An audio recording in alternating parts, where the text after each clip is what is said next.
여러분 가정적으로 개인적으로 어떤 일들이 변화의 시간들이 한 해 동안 있었습니까? 10가지만을 한번 뽑아보십시오. 그 중에 여러분은 여러분 가운데 일어난 뉴스들이 어떤 뉴스가 있었는지, 또 우리 대한민국의 10대 뉴스, 세계의 2014년 10대 뉴스는 또 어떤 뉴스들일까요? 올해는 특별히 세월호라는 아주 특별한 아주 안 좋은 일이 크게 일어나서 온 나라적으로 불안했고 힘들었던 시기가 아니었나 싶습니다. 지난 2000년 동안을 돌아보면서 세계에서 일어난 가장 최대의 빅뉴스 탑10은 과연 무엇일까요? 이런 식으로 거슬러 올라가서 인류 최대의 빅뉴스 탑1을 선정한다면 과연 여러분은 어떤 뉴스를 탑1에 선정하시겠습니까? 우열을 가리기가 힘드십니까?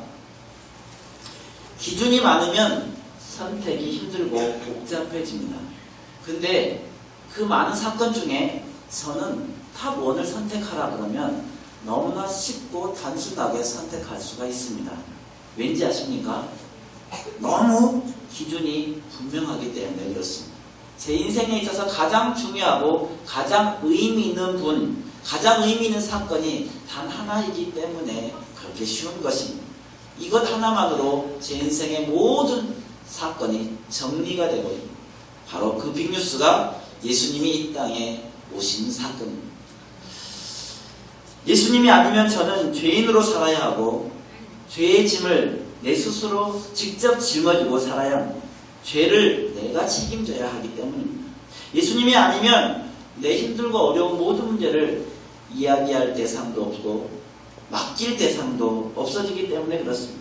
예수님이 아니면 내 인생의 의미 자체가 사라져버리기 때문입니다. 예수님을 구주로 믿는 여러분도 저와 동일하리라 믿습니다. 아닙니까?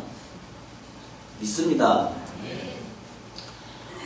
여러분의 인생의 최대의 뉴스는 취업, 대학 합격, 결혼, 아이를 낳은 것, 이것보다 더 중요한 것이 예수님이 오심이 될 수 있기를 소원합니다. 예수님이 오신다는 이 빅뉴스를 접할 때에 우리처럼 너무나 기쁘고 즐거움에 취한 자들도 있을 것입니다. 하지만 아무런 개념도 감각도 상실한 채 느낌을 잃어버린 자들도 있을 것입니다. 별 관심이 없는 것이죠. 예수님이 누군데? 왜 왔는데? 정말 오긴 온 거야? 이런 반대로 또 예수님이 오신다는 사실을 듣고 두려워 벌벌 떠는 자들도 있습니다. 이 예수님이 오시는 이 소식을 과연 우리는 어떻게 대할 것인가? 분명한 자세가 우리에게는 있을 것입니다. 주님이 오시는 이 소식이 가장 최대의 뉴스요, 가장 기쁘고 즐거운 소식이 될 수 있기를 주님의 이름으로 축원합니다. 예수님이 태어나신 시대적인 상황을 한번 볼까요? 누가복음 2장은 아주 우리에게 시대적인 상황을 잘 설명해 줍니다. 1절, 2절 한번 볼까요? 다 같이 시작. 그때 가이사 아구스도가 이 호적은 브레뇨가 총독되었을 때에 처음 한 것이다. 우리 주일학교 학생들이 크게 읽어줘야 돼요. 아시겠죠? 가이사 아구스도는 BC 27년에서 AD 14년까지 로마 제국을 다스리던 황제입니다. 그 본명은 가이우스 옥타비우스라는 인물입니다. 탁월한 통치 능력과 행정력을 가진 정치가입니다. 그가 다스리던 시기에 로마는 평화와 번영의 시간이었습니다. 그래서 사람들은 그를 로마의 대부다, 그렇게 Godfather라고 불렸습니다. 그가 로마의 소국들에 대한 지배력을 강화하기 위해 세운 정책 중 하나가 바로 인구조사였습니다. 철저한 인구조사를 통하여 지배력을 강화하고 특별히 세금, 인두세, 사람의 머릿수만큼 세금을 잘 거두기 위해서 그들은 인구조사를 실시했던 것입니다. 누가복음 2장 2절에 나오는 인구조사는 팔레스틴을 포함하여 수리아 총독이 다스리던 지역에서도 부분적으로 인구조사가 이루어졌음을 암시합니다.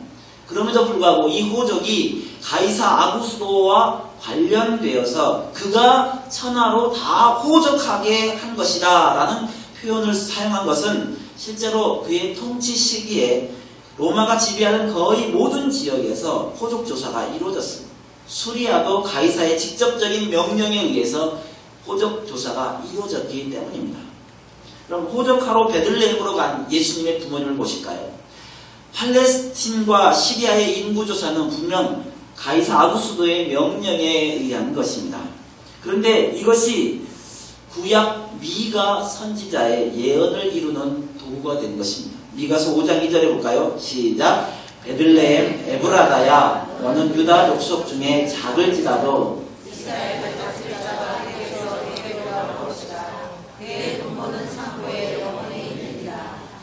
아멘. 하나님의 말씀을 이루기 위하여 때론 세상 왕들이 정책들이 도구가 되는 것을 우리는 볼 수 있습니다.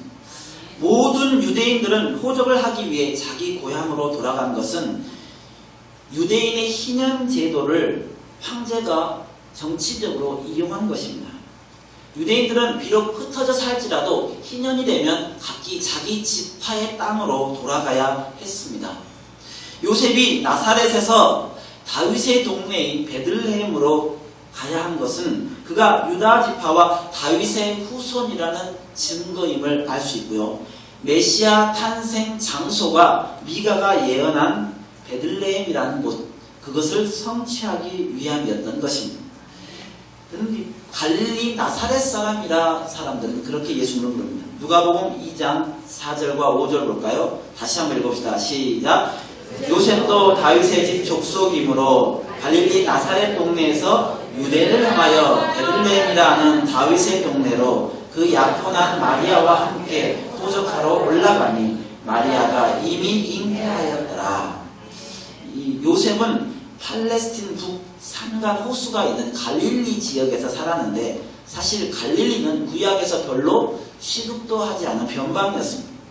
나사렛은 지중해와 갈릴리 호수 사이에 있던 작은 마을이었는데요. 예수님이 시작하신 공생의 시작 전에 예수님은 이곳에서 사셨습니다. 그래서 누가복음 18장 37절에 나사렛 예수라 그렇게 불렸고요. 사도행전 24장에는 나사렛 이단이다. 기독교인들은 그렇게 불렀습니다. 그런 의미에서 나사렛은 유대인들에게 좋은 의미라기보다는 안 좋은 반항적인 의미를 지니는 동네였습니다.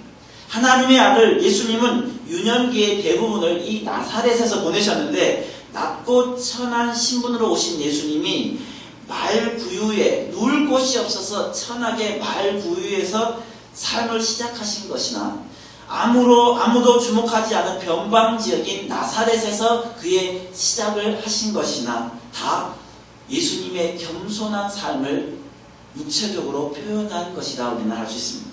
그럼 마리아가 베들레헴으로 간 이유는 무엇일까요? 누가복음 2장 4절 볼까요? 시작!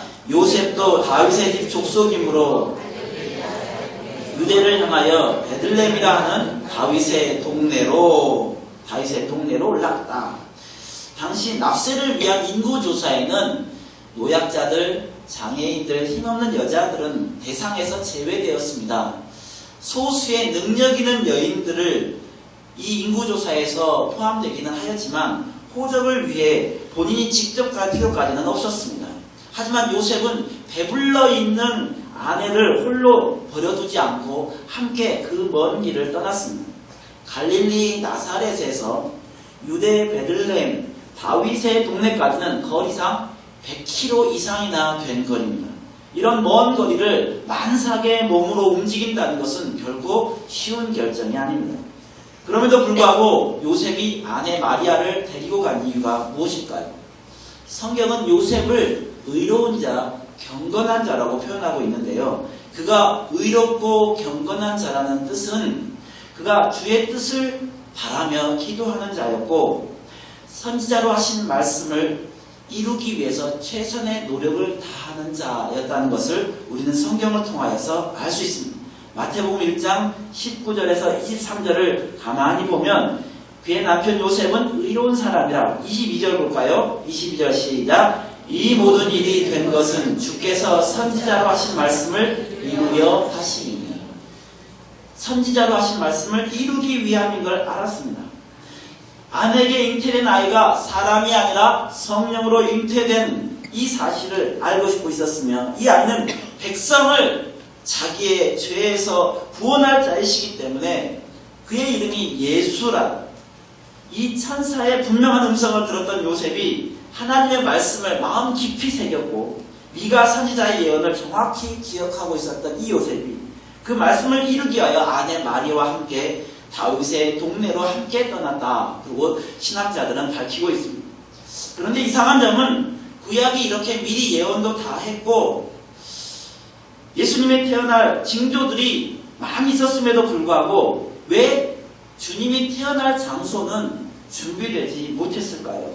하필 그 많고 많은 장소 중에 왜 하필 냄새나고 하찮은 마구간에서 태어나셔야만 했을까요? 여러분 마구간에 가보셨습니까? 안 가보셨습니까? 저는 우리 시골에, 형님이 있는 시골에 소를 키우는 마구간이 있습니다. 소 한 마리밖에 없는데 그 마구간에 딱 들어가면 냄새가 아주 죽입니다. 아주 코를 진동을 합니다. 제가 대관령에 우리 아이들과 함께 가본 적이 있습니다. 대관령에 가면 뭐가 있어요? 목장이 있습니다. 그 목장에 가니까 멀리서 보니까 그림같이 이쁘고 아름답고 양이다. 너무 좋았습니다. 양을 만져보래요. 양 앞에 다가서는 순간 온갖 인물이 다 찌푸러집니다. 냄새가 얼마나 진동을 하는지. 마구간이요. 정말 냄새나는 곳입니다. 특별히 이제 갓 나온 아이에게 추운 곳입니다. 전혀 어울리지 않는 장소입니다.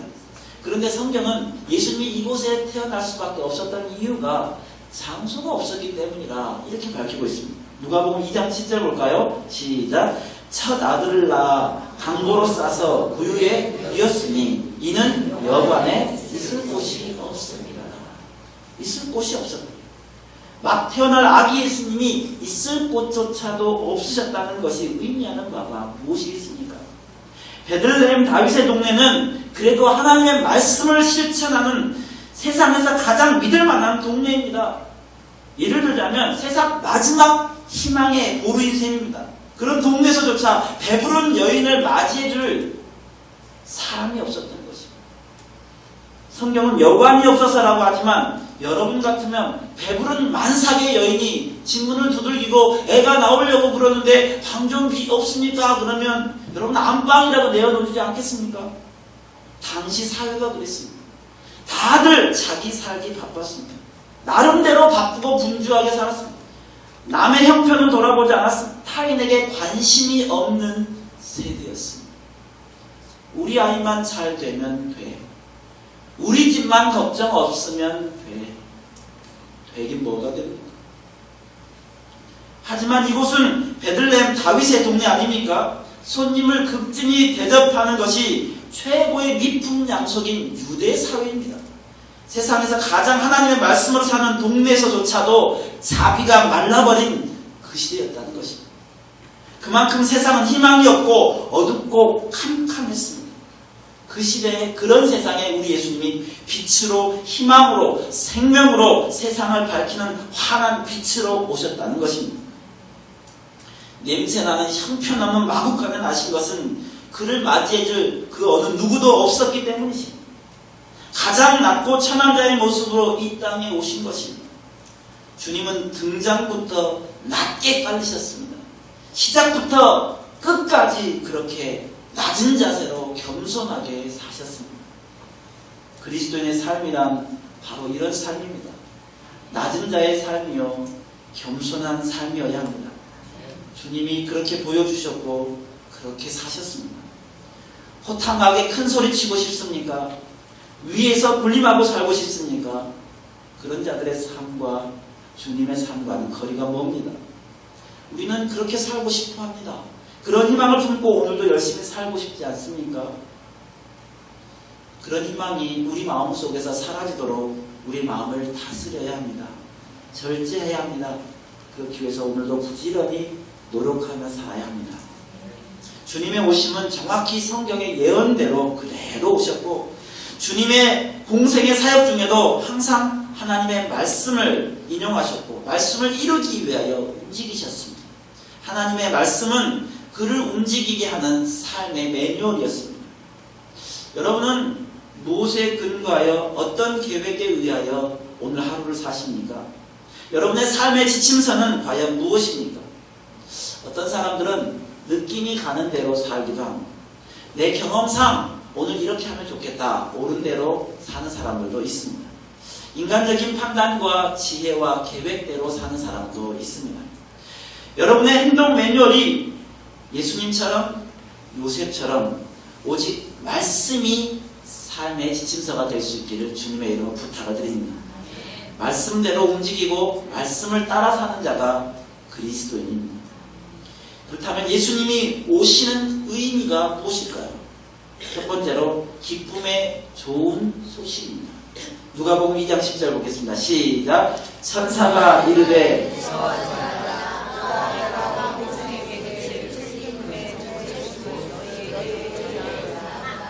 아멘. 이 소식이 기쁜 이유는 이 소식이 온 백성에게 미치는 기쁨의 소식이기 때문에 그렇습니다. 세상의 모든 사람들은 세상은 다 죄투성이고 죄인들 뿐입니다. 인정하십니까? 인정하십니까? 여러분은 죄인이 아닙니까? 죄 안 짓습니까? 목사님 지어도 쬐끔 짓는데요. 쬐끔은 죄 아닙니까? 우리는 상대적인 의로움을 과시하고 싶지만 누구나 말씀 앞에서는 절대적인 죄인이라는 사실을 인정하시기 바랍니다. 죄인은 누구나 죄의 문제의 해결이라는 숙제를 안고 있습니다. 죄인에게 정답은 바로 예수님 뿐임을 고백할 수 있기 바랍니다. 예수님은 우리 죄를 사하시기 위하여 오셨고 그를 믿는 자는 누구든지 다 구원을 받는 것입니다. 예수님을 믿어 지옥에서 영원한 천국으로, 종에서 자유인으로, 이방인에서 하나님의 자녀로 신분이 바뀌게 되었으니 예수님이 이 오신 소식이 얼마나 기쁜 소식입니까? 자다가도 벌떡 일어날 뉴스 아니겠습니까? 두 번째로 이스라엘의 목자로 오셨습니다. 마태복음 2장 6절 볼까요? 시작. 또 유대 땅 베들레헴아 너는 유대 고을 중에서 가장 작지 아니하도다. 내게서 한 다스리는 자가 나와서 내 백성 이스라엘의 목자가 되리라. 아멘. 목자는 양을 항상 돌봅니다. 양이 우는 소리에 금방 뛰어갑니다. 왜 양이 우는지, 배가 고파서 우는지, 아파서 우는지, 무슨 문제가 있어서 우는지 분명 목자는 그 소리를 알아챕니다. 뿐만 아니라 양이 신음하면 목자도 함께 아파합니다. 그것이 사랑입니다. 우리 주님이 믿는 우리의 목자가 되어주셔서 사랑으로 돌봐주시고 다스리고 해결해 주시기 위해서 이 땅에 오셨으니 이 얼마나 감격스러운 일입니까? 세 번째로 하나님께는 영광이요 사람들에게는 평화입니다. 누가복음 2장 14절 같이 크게 읽읍시다. 시작. 지극히 높은 곳에서는 하나님께 영광이요 땅에서는 하나님이 기뻐하신 사람들 중에 평화로다 하니라. 아멘. 예수님이 오신 것은 자기 마음대로 오신 게 아니라 하나님 아버지의 뜻대로 이 땅에 오셨습니다. 아버지의 목적을 이루시기 위해서 아버지의 보내심을 받았고 그분 뜻대로 그분의 방법대로 이곳에 오셨습니다.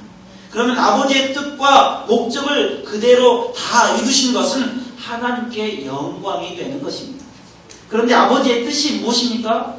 우리의 죄를 위해서 대신 값을 치르는 것입니다. 이것을 대속이다, 속죄다 이렇게 표현합니다. 죄의 대가는 죽음입니다. 고통의 끝은 사망입니다. 모든 인간이 죄를 지었기 때문에 인간은 모두 다 죽음을 피할 수 없고 그래서 우리 모든 인간은 죽음으로 파멸로 치닫고 있습니다. 그래서 우리는 아프고 질병과 문제와 고통을 안고 살아가는 것입니다. 그런데 예수님이 죽으심으로 우리의 결론인 죽음의 문제를 단번에 다 해결해 주신 것입니다. 히브리서 9장 12절이 이걸 우리에게 정확하게 설명합니다. 다 같이 시작. 염소와 송아지에 필요하지 아니하고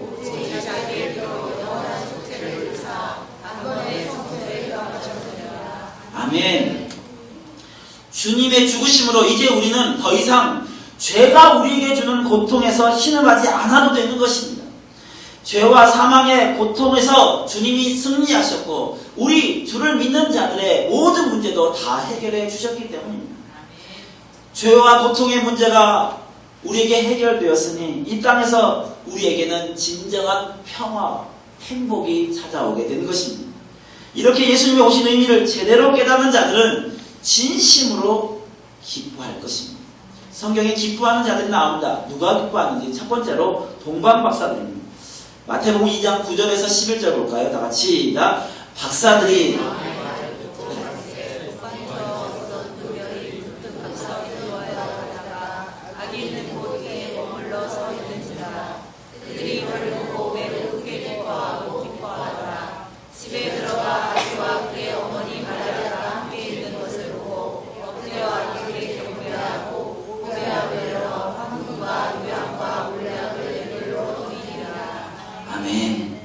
성경학자들과 고고학자들은 이 박사들이 페르시아의 천문학자들로 구약의 예언과 별을 연구한 학자들이라 이렇게 말합니다. 별을 따라 이곳까지 올 정도의 학식과 견문이 있었던 이 박사들, 그 정도 수준의 박사들이 당시 페르시아가 유일했다 그렇게 보고 있습니다. 또 이 학자들은 구약의 하나님의 예언을 그대로 믿었고 메시아 사상을 항상 품고 기다리던 자들이다. 그런 것을 페르시아 고대사도 밝히고 있습니다. 그들은 바쁜 자신들의 학문적인 연구와 삶, 생활을 뒤로 한 채 별을 보고 기쁘게 따라왔고 주님을 만나는 순간 황금과 유향과 몰약, 세상에서 가장 귀한 예물을 주께 드렸습니다. 주님의 공생애를 준비하는 의미 있는 선물을 그들은 주께 드렸습니다.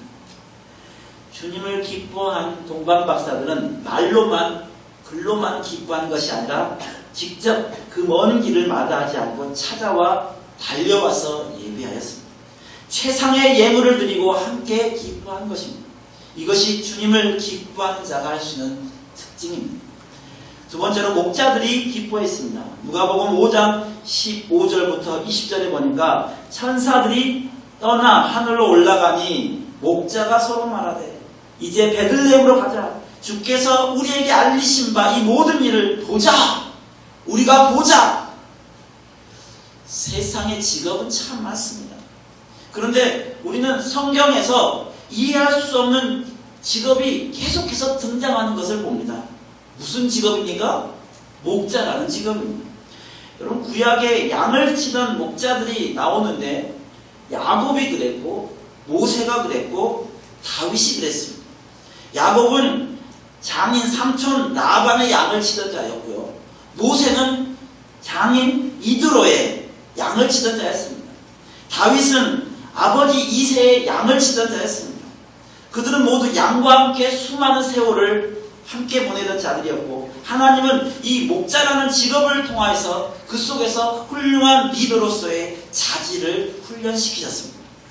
모세의 목양을 통하여 그의 인간적인 방법과 능력, 모든 여건들을 포기하게 하셨습니다.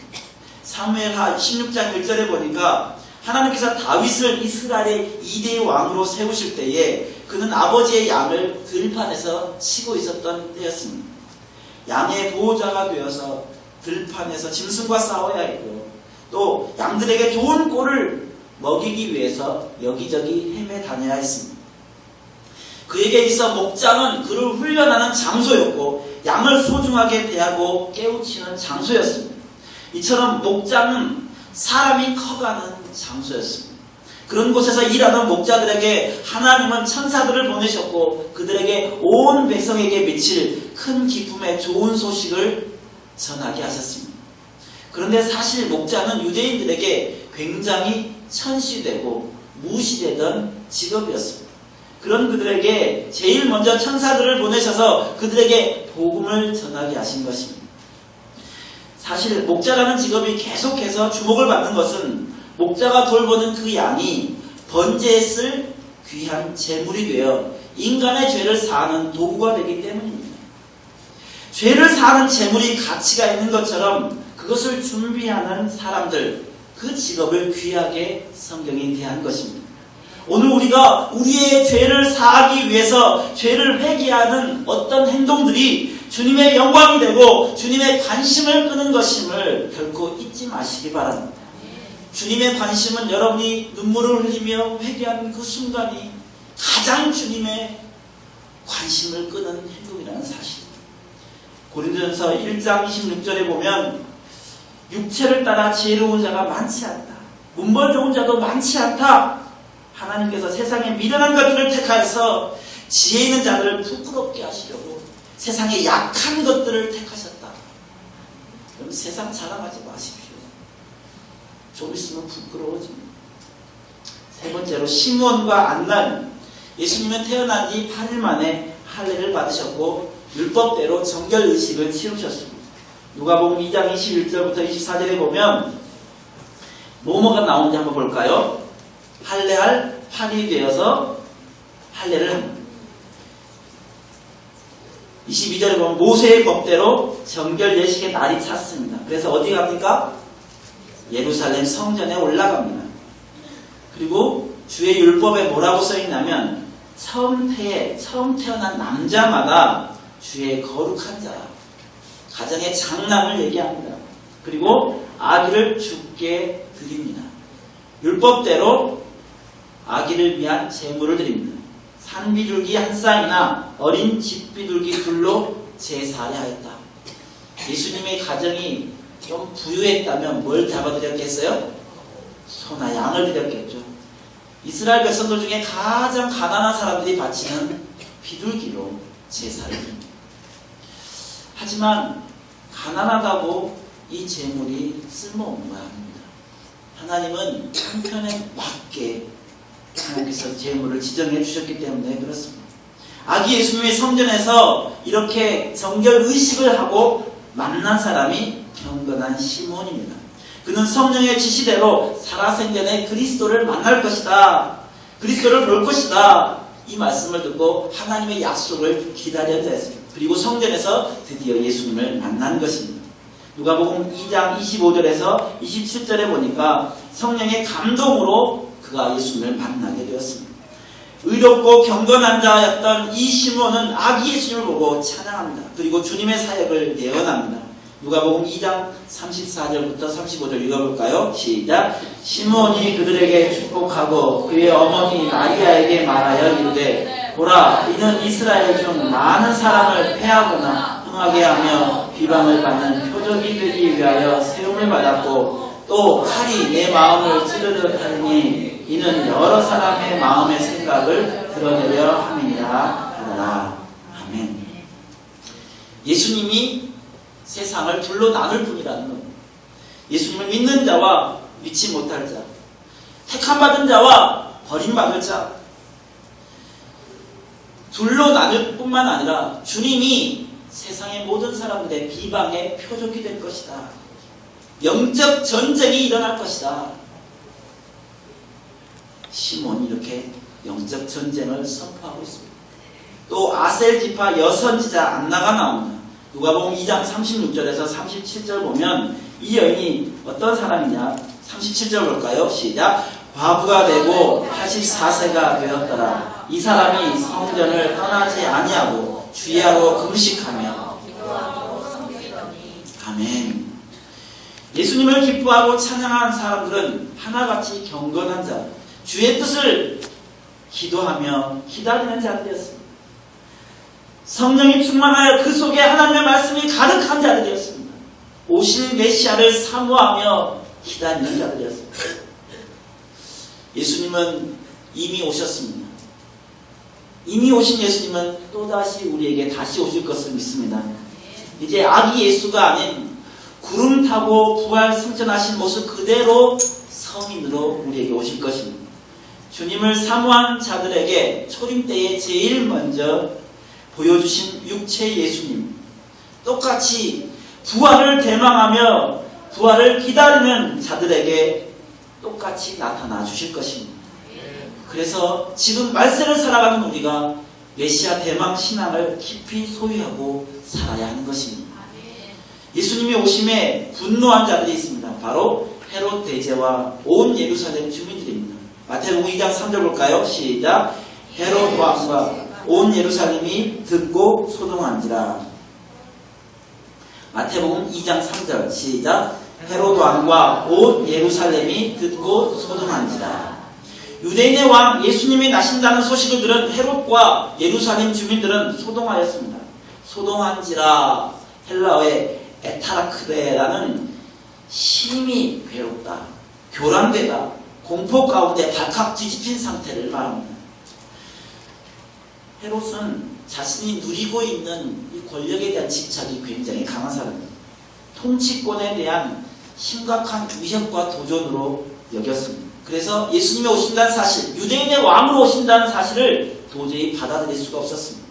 더욱 이 아이가 구약에 예언된 메시아라는 사실은 그에게 더 큰 두려움을 주었습니다.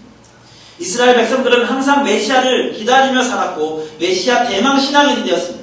메시아가 와서 다스리는 그 나라는 새 하늘과 새 땅이 될 것이라는 이 사실을 로마인들도 익히 잘 알고 있었기 때문입니다. 여기 헤롯은 헤롯 대제를 말합니다.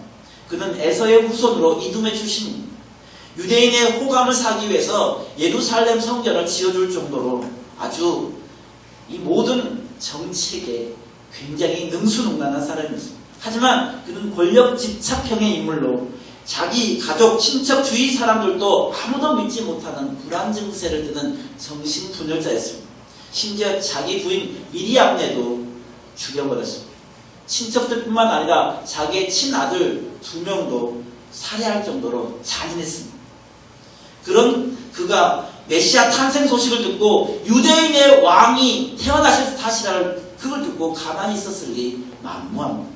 마태복음 2장 7절에 보니까 박사들을 불러 그 때를 묻습니다. 2장 13절에 보니까 헤롯이 아기를 찾아 죽이려고 했습니다. 아기와 어머니를 데리고 요셉이 피신합니다. 2장 16절에 볼까요? 헤롯이 박사들에게 속은 줄 알고 심히 노합니다. 그 다음에 어떻게 합니까? 베들레헴과 그 모든 지경 안에 있는 사내 아이를 박사들에게 자세히 알아본 그때를 기준하여 2살 아래로 그 아래로 다 죽여버립니다. 영유아 살해 사건. 그 범위가 어디입니까? 베들레헴과 그 모든 지경 안에 있는 사내 아이라.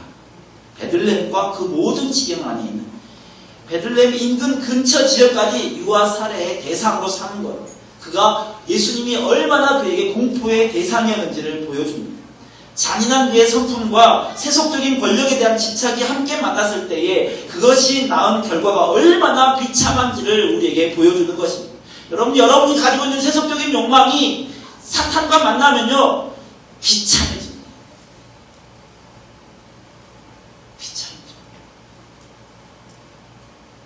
하지만 헤롯의 이런 노력에도 불구하고 메시아 구속사 과연 좌절시킬 수 있었습니까? 모든 사탄의 노력은 수포로 돌아가고 말았습니다. 두 번째로 세상에는 주님을 보고도 의심하는 자들이 있습니다. 마태복음 28장 16절에서 17절 볼까요? 시작.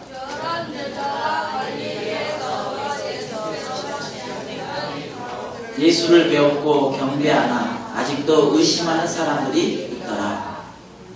부활하신 예수님을 보고도 예수님께 경배하고도 의심하는 자들이 있더라. 누굽니까? 누가 의심합니까?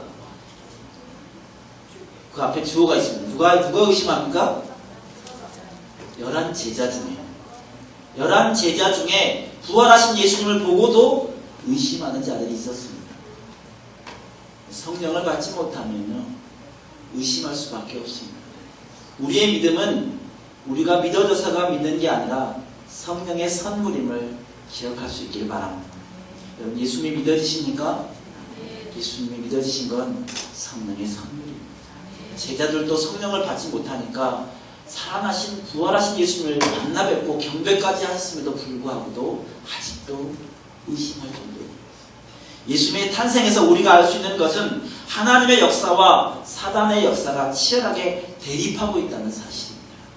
하나님의 나라와 사탄의 나라, 이 두 나라 간의 치열한 영적 전투 가운데 긴장과 갈등이 끊임없이 이어지고 있다는 사실입니다. 이 관계는 예수님 당시뿐만이 아니라 지금도 그렇게 긴장 가운데 있습니다. 여러분, 결국 누가 승리합니까? 하나님의 나라가 승리할 것입니다. 그러나 아직은 아니기 때문에 성도는 영적으로 항상 깨어있지 않는 것입니다. 세상에서 보면 하나님 나라는 패배하고 사탄의 나라가, 이단의 나라가 더 흥황할 그런 것처럼 보이지 않습니까? 우리의 생각과 우리의 판단을 혼란시키게 하고 우리의 모든 것을 흐리게 하는 게 사단의 주 전략이기 때문에 그렇습니다. 예수님이 오신 기쁜 이날입니다. 인생에서 가장 큰 기쁜 소식인 이 성탄절이 정말로 여러분의 인생에 가장 큰 소식일 수 있기를 주님의 이름으로 부탁을 드립니다. 그렇다면 이미 오신 예수님이 다시 오실 것이라고 약속하시면서 우리에게 분부하여 이 말씀을 지키라고 우리에게 분부한 말씀이 있습니다. 그 말씀이 뭡니까? 마태복음 28장 19절에서 20절입니다. 다 같이 시작. 그러므로 너희는 가서 모든 족속을 제자로 삼아 아버지와 아들과 성령의 이름으로 세례를 베풀고 내가 너희에게 분부한 모든 것을 가르쳐 지키게 하라. 볼지어다 내가 세상 끝날까지 너희와 항상 함께 있으리라 하시니라. 다시 오실 예수님을 믿는다면 주님이 마지막으로 우리에게 부탁하신 이 말씀을 가슴 깊이 새기고 늘 이 말씀의 원리로 세상에서 승리할 수 있기를 주님의 이름으로 축원합니다. 말씀을 생각하시면서 우리 같이 기도하겠습니다.